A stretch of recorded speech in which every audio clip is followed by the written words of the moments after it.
ಅದನ್ನು ಕೇಳಿ, ಅದು ಇಂಪಾರ್ಟೆಂಟ್ ಇದೆ. ನೀವು ಅದು ಬಿಟ್ಟು ಬರೀ ನಮ್ಮ ಪಾರ್ಟಿದೇ ಕೇಳ್ತೀರಿ ನೀವು. ಸಂಪರ್ಕ ಮಾಡಿದ್ದಾರೆ ಸರ್. BJP ಬಂಡಾಯ ಅಂತಲ್ಲ, ಅವ್ರದ್ದು ಏನಾಗಿದೆ ಸೋಲು ಒಪ್ಕೊಂಡಿದ್ದಾರೆ. ಅವ್ರಿಗೆ ಗೊತ್ತು ಈ ಸರಿ ಸಿದ್ದೇಶ್ವರ ಮನೆ ಕುಟುಂಬಕ್ಕಲ್ಲ, ರೇಣುಸ್ವಾಮಿಗಲ್ಲ, ಮೋದಿ ತಂದು ನಿಲ್ಸಿದ್ರು ಇವತ್ತು ಕಾಂಗ್ರೆಸ್ ದಾವಣಗೆರೆ ಜಿಲ್ಲೆಯಲ್ಲಿ ಗೆಲ್ತದೆ ಅಂತ ಗೊತ್ತು. ಸೋಲು ನಾಳೆ ಸೋತ ಮೇಲೆ ನಮ್ಮಿಂದ ಸೋಲ್ತಂತ ಹೊಣೆ ಹೊತ್ಕೊಬಾರ್ದಂತ ಅಡ್ವಾನ್ಸ್ ಆಗಿ ಅವರು ಈ ಥರ ಒಂದು ಪಿತೂರಿ ಮಾಡ್ತಾರೆ ಎಲ್ಲ ಒಗ್ಗಟ್ಟಾಗಿ. ಒಂದು ಎರಡನೇದು ಅವ್ರಿಗೆ ತಾಕತ್ತಿದ್ದರೆ, ಏನು ರೇಣುಸ್ವಾಮಿ ಟೀಮ್ ಅವ್ರಿಗೆ ತಾಕತ್ತು ಅನ್ನೋದಿದ್ದರೆ BJPನ ಬೆಂಬಲಿಸಿ ಗೆಲ್ಸ್ಕೊಂಬರಲಿ, ನಾನು ಚಾಲೆಂಜ್ ಮಾಡ್ತೀನಿ. ತಾಕತ್ತಿದ್ರೆ ಗೆಲ್ಸ್ಕೊಂಬರಲಿ. ಅವ್ರೇನು BJP ಗೆಲ್ಸಿದ್ರೆ ರಾಜೀನಾಮೆ ಕೊಡ್ತೀನಿ.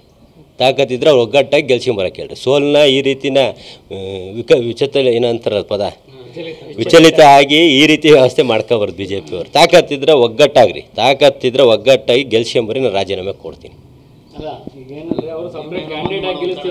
ಸಪ್ರೇಟ್ ಅಲ್ಲ, ಒಂದೇ ಕ್ಯಾಂಡಿಡೇಟ್ ಗೆಲ್ಸೋ ತಾಕತ್ತಿಲ್ಲ. ಸಪ್ರೇಟ್ ಹಾಕಿ ಯಾಕೆ ಗೆಲ್ಸಕ್ಕೆ ಹೋಗ್ತಾರೆ? ಆಮೇಲೆ ಅದು ನಾವು ಸಪ್ರೇಟ್ ಆದ್ವಿ, ನಾವು ಡಿವೈಡ್ ಆದ್ವಿ, ಕಾಂಗ್ರೆಸ್ ಗೆಲ್ತು ಅನ್ನೋದು ಬೇಡ. ನಮ್ಮ ತಾಕತ್ತಲ್ಲಿ ನಾವು ಗೆಲ್ತೀವಿ, ತೋರಿಸ್ತೀವಿ. ಅವ್ರ್ಯಾರು ಒಗ್ಗಟ್ಟಾಗಿ ತಾಕತ್ತಿದ್ರೆ ನಮ್ಮ ಎದುರು ಚುನಾವಣೆ ಮಾಡಿ ಗೆಲ್ಲಿ ನಾನು ರಾಜೀನಾಮೆ ಕೊಡ್ತೀನಿ. ಅವ್ರ್ಯಾರು ಗೆದ್ರೆ BJP ಅವರು.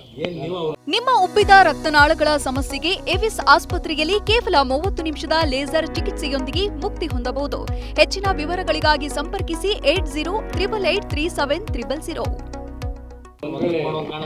ಯಾವುದೇ ಕಾರಣಕ್ಕೂ ಒಗ್ಗಟ್ಟಲ್ಲ. ಅವ್ರು ಏನು ತಲೆ ಕೆಳ ಮಾಡಿದ್ರು ಗೆಲ್ಲಲ್ಲ ಈ ಸರಿ. ಅದು ಗೊತ್ತಿರೋದಕ್ಕೆ ಅವ್ರದ್ದೆಲ್ಲ ಅವರವರ ಪಿತೂರಿ. ಇದು ನಾವು ಒಗ್ಗಟ್ಟಾಗಿರಿ ಗೆಲ್ತಿದ್ವಿ, ಮಲ್ಲಿಕಾರ್ಜುನ ಕುಟುಂಬನ ಮತ್ತೊಂದು ಸರಿ ಸೋಲಿಸ್ತಿದ್ವಿ. ಈ ರೀತಿ ಪಿತೂರಿ ಮಾಡೋಕ್ಕೋಸ್ಕರ ಡಿವೈಡ್ ಅವರೇ ಹತ್ತಂಗೆ ಮಾಡು ಸತ್ತಂಗೆ ಮಾಡು ಅಂತ ಮಾಡ್ತಾರೆ. ಹೇಳಿದ್ನಲ್ಲ, ತಾಕತ್ತು ಚಾಲೆಂಜ್ ಹಾಕಿದ್ದೀನಲ್ಲ, ಒಗ್ಗಟ್ಟಾಗಿ ಬರಲಿ ಚುನಾವಣೆಗೆ ತೋರಿಸ್ತೀವಿ.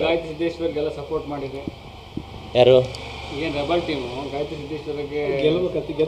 ಅದು ಹೇಳಿದ್ನಲ್ಲ, ಅವ್ರು ಒಗ್ಗಟ್ಟಾಗಿ ತಾಕತ್ತಿದ್ರೆ ಒಗ್ಗಟ್ಟಾಗಿ ಗೆಲ್ಸ್ಕೊಂಬರಲಿ.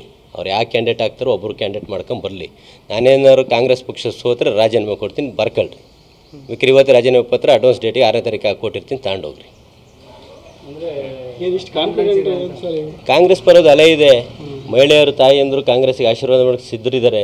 ಜೊತೆಗೆ ನಮ್ಮ ರಾಜ್ಯದ ಅಧ್ಯಕ್ಷರು ಚಕ್ರ ಕಟ್ಕೊಂಡು ಓಡಾಡ್ತಾರೆ. ಇಂಥ ಸಂದರ್ಭದಲ್ಲಿ ನಾವು ಗೆಲ್ಲಂಥ ಸಂದರ್ಭದಲ್ಲಿ ನಾವು ಬಂಡಾಯ ಆದ್ವಿ, ಅದಕ್ಕೆ ಇವ್ರು ಗೆದ್ದರು ಅನ್ನೋ ನಮ್ಮ ಮೇಲೆ ಕೂರ್ಸೋದು ಬೇಡ. ನಾಳೆ ಅವ್ರು ತಾಕತ್ತಿದ್ರೆ ಬಂದು ಚುನಾವಣೆ ಮಾಡೋಕ್ಕೆ ಹೇಳ್ರಿ, ಒಗ್ಗಟ್ಟಾಗಿ ತೋರಿಸ್ತೀವಿ. Thank you.